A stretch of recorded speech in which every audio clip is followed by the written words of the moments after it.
Olá, alunos de Química Inorgânica Teórica! Mais uma aula de revisão, porque a gente já passou por esse assunto, tenho certeza que vocês vão só estar recordando. Vamos lá! Então, os cientistas do século XX tiveram que refazer toda a descrição que eles podiam da matéria para levar em conta o princípio da dualidade partícula-onda e o princípio da incerteza. Lembra? A gente parou nesse ponto na aula passada. Então, eles substituíram a trajetória precisa do elétron lá em volta do núcleo por uma função de onda, né? Por uma equação matemática que descreve uma região no espaço na forma de onda. Essa equação tem uma forma bem bonita de ser mostrada, que é essa daqui, ó. Energia vezes a função psi é igual ao hamiltoniano vezes a função psi. Essa daqui é a função matemática, certo? Lembra? Fogg, Goff, lá do ensino médio, que a gente tinha que usar para a função de onda? É exatamente isso daqui. E energia, a função de onda, a função matemática que descreve a energia do átomo aplicada, né? Então, naquele sistema de Fogg, na função psi, é igual à função hamiltoniano, que vai descrever todas as forças atrativas e repulsivas, aplicada, então, à mesma função matemática. A resposta disso daqui são números. A interpretação física desses números é a probabilidade de a partícula ser encontrada em uma posição em particular dentro da eletrosfera. A interpretação, então, quem fez foi o Max Born, muito amigo do Bohr, que eu adoro, vocês sabem disso. E ele disse uma coisa mais interessante ainda, ele disse que π era legal, mas π² é muito mais legal, porque ela dá a densidade de probabilidade de eu encontrar o elétron. Então, é a probabilidade de encontrar o elétron não em uma posição específica, mas em uma região do espaço. π² alto, então, indica uma alta probabilidade de encontrar o elétron naquela região. π² baixo, uma baixa probabilidade de se encontrar o elétron naquela região que eu estou observando. A equação, então, bonitinha, quem desenvolveu foi o Schrödinger, acho que vocês também já lembram disso, e ela é usada para calcular a função de onda psi. É impossível resolver essa equação, com exceção de alguns casos muito particulares, por exemplo, e até o momento único, átomo de hidrogênio. Por que eu só consigo descrever o átomo de hidrogênio até o momento usando a equação de Schrödinger?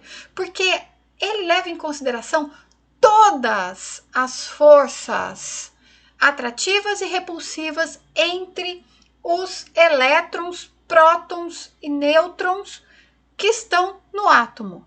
E, ultimamente, a gente ainda consegue abrir mais aquela função, levando em consideração que eu tenho as subpartículas nucleares. Então, vejam que eu tenho todo um jogo de forças que vai ser descrito. E aí fica complicado, mesmo com muita computação para o meio, para poder facilitar os cálculos, não é uma tarefa fácil. A mecânica clássica, então, dizia que um objeto, por exemplo, pode possuir qualquer energia, qualquer quantidade de energia. A mecânica quântica, ao contrário, diz que a gente só pode ter determinadas quantidades de energia. Não tem essa facilidade toda. Vou dar um exemplo bem bobo para vocês, acho que vocês lembram, que é o exemplo da escada e da rampa. Quando eu desço uma rampa, eu posso dar o tamanho do passo que eu quiser. Quando eu subo uma rampa, eu posso dar o tamanho do passo que eu quiser.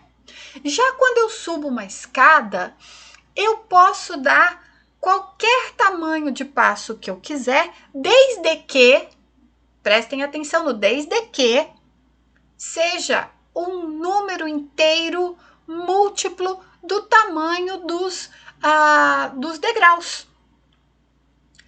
O meu limitante agora é a altura e o tamanho do meu degrau. Eu não posso andar meio degrau. Eu não posso subir meio degrau, porque aí eu não vou conseguir subir. Eu não posso descer meio degrau, porque eu vou pisar no vazio. É isso que a mecânica quântica diz a respeito da energia. Eu não posso ter qualquer quantidade de energia. Eu posso ter múltiplos de uma determinada quantidade de energia que a gente vai passar a chamar de fótons. Um outro exemplo também que a gente pode usar é o exemplo da água, que ela parece um fluxo contínuo e eu tenho a impressão macroscópica de que eu posso pegar qualquer quantidade de água de um copo e passar para outro recipiente. Mas isso não é verdade. Por quê? A menor quantidade de água que eu posso tirar de dentro do copo é uma molécula de água. E dali para frente, todas as quantidades que eu tirar vão ser múltiplos dessa molécula de água. E não tem como eu tirar meia molécula de água do copo. Eu tenho que tirar ou uma molécula inteira ou múltiplos dessa molécula. Então vejam que o que era uma coisa macroscopicamente fluida, que eu podia dividir na quantidade que eu quisesse, na microscópica, né, quando eu olho lá dentro, ela não é tão contínua assim. Muito pelo contrário, ela é feita de pedaços muito bem definidos. É isso que a gente fala da luz. Quando eu olho para a luz, eu imagino uma coisa fluida, né? Quando eu olho para a energia, eu imagino uma coisa fluida, que eu posso pegar qualquer quantidade, mas na verdade eu não posso. Se eu olhar lá na natureza da luz, eu vou ver que ela é composta de pequenos pacotinhos chamados de fótons. E aí, então, a gente parte para analisar os espectros. Espectros, todo mundo sabe, luz, né? Espectroscopia, espectrometria, espectro eletromagnético, certo? Os espectros atômicos, então, e os níveis de energia dentro do átomo. Se vocês olharem, então, o Bohr fez um experimento super legal, onde ele passou uma corrente elétrica através de um gás, certo? E observou o que acontecia. Se eu tenho, então aqui, só a luz, né? Eu tenho o espectro contínuo. Se eu passo a luz pelo gás, eu tenho a formação dessas linhas, seja no espectro de absorção, seja no espectro de emissão. Seja eu passando a luz num gás frio e esse gás absorvendo parte da luz, seja o gás quente emitindo luz, certo? Quando essa energia, então, emitida passa por um prisma, o que eu consigo fazer é separar esses comprimentos de onda. Vocês lembram lá de como é que funciona a luz passando por um prisma lá da física, né? E aí o que a gente vê é que eu tenho linhas espectrais. Essas linhas espectrais estão relacionadas com a energia que cada um desses comprimentos de onda possui. O Balmer, que era um dos alunos do Bohr, né, ele foi o primeiro a observar e estudar essas linhas espectrais, e ele interpretou essas relações entre essas linhas. E ele entendeu que existia uma matemática aqui dentro, que elas não eram aleatórias. E aí ele chega então que frequência é proporcional a 1 sobre 2 elevado ao quadrado menos 1 dividido por n ao quadrado. Esse n é o número da minha camada. Vejam que eu parto da camada 2 e n tem que ser maior que 2. Por quê? Porque ele estava observando as linhas da região do visível. Ele olha para essa equação matemática e fala, então existe. Mas eu preciso tirar essa constante de proporcionalidade daqui ainda, não se esqueçam disso. O Rydberg, então, partiu das observações do Balmer, e não só do Balmer, mas também do Lyman, do Pasken, do Brackett, e ele vê que todos chegam em equações muito parecidas, também com aquela constante, né? Também com aquele símbolo de proporcionalidade, faltando uma constante. E aí ele chega, então, nessa constante, que ficou conhecida como constante de Rydberg, onde 1 sobre comprimento de onda, que é a frequência, certo? É igual a constante de Rydberg dividido por H, que é a constante de Planck, 1 sobre N1 ao quadrado menos 1 sobre N2 ao quadrado, onde N2 é sempre menor do que N1 para eu ter esse número positivo. Quando o elétron possui somente certas energias, ele mostra isso nas linhas espectrais aqui. Então, ele só pode ter certas energias. Por quê?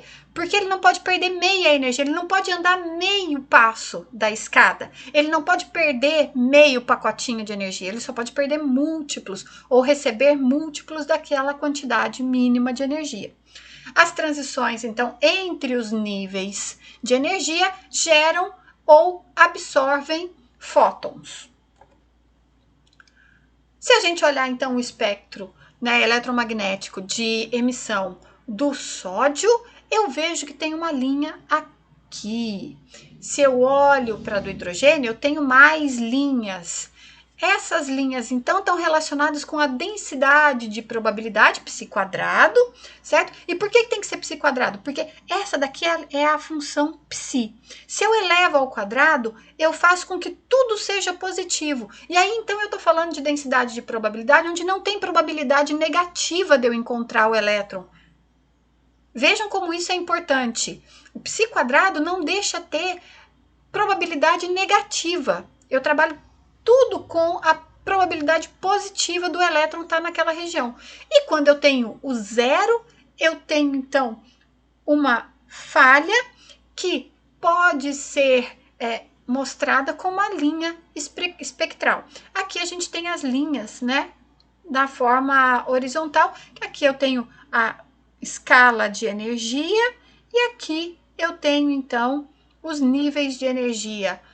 Nesse caso, para Z igual a 1, nesse caso, para Z igual a 2. Então, quando a gente olha aqui para a função de onda π, em função do raio, veja que eu estou trabalhando com π, eu tenho negativo, tá? Ó, o zero está aqui, o zero está aqui.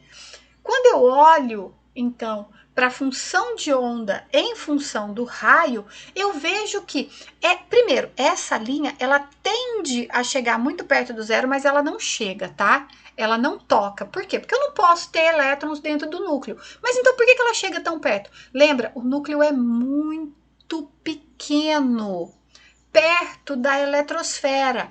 Então, a gente tem a falsa sensação de que essa linha está tocando aqui o zero, mas ela não está. Ela está muito próxima, mas ela não está tocando, tá?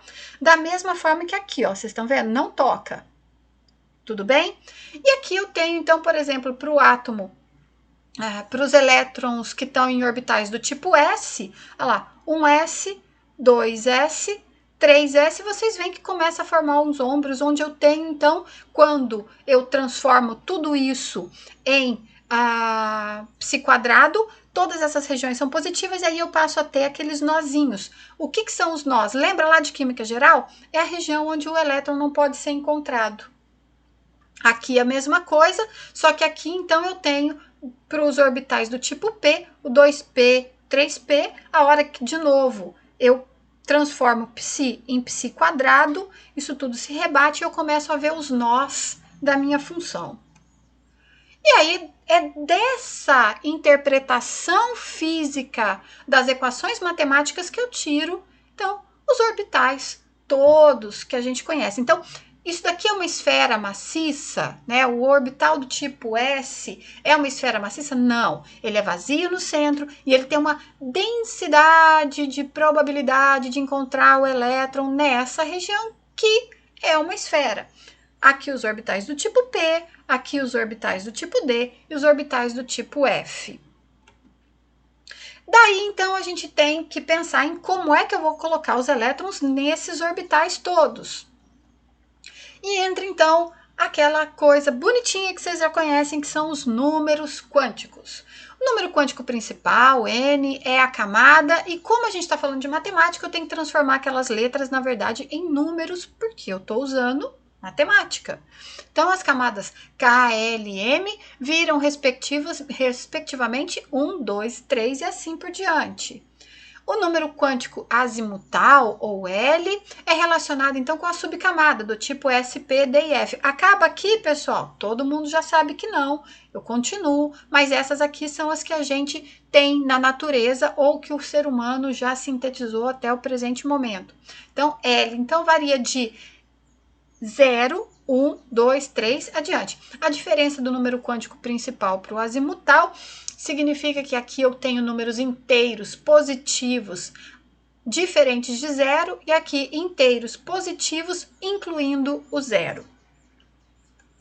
Números quânticos magnéticos, então, ml, está relacionado com o orbital que esse elétron vai ocupar. Ele vai de menos L até mais L. Então, aqui a gente dá o exemplo, por exemplo, do orbital do tipo P, onde eu tenho ml valendo 0, menos 1, menos 2, 1 e 2, seguindo L. Então, ó, orbital do tipo P tá lá. Tudo bem? Ah, não, mentira. Aqui a gente tá falando do orbital do tipo D, né? Olha lá, 5. Ah, nossa, falei besteira, desculpa aí.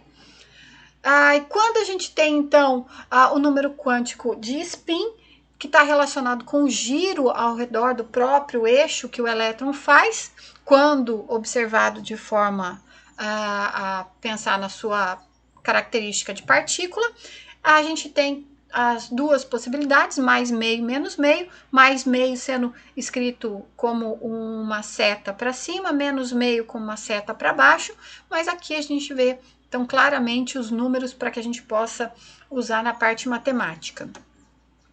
Era isso que eu tinha para falar para vocês hoje. Espero que vocês tenham gostado. Eu sei que foi assim um pouco rápido, mas vocês já tinham visto essa aula comigo. Para a próxima aula, então, a gente dá continuidade com as propriedades periódicas. Tudo bem? Até a próxima aula.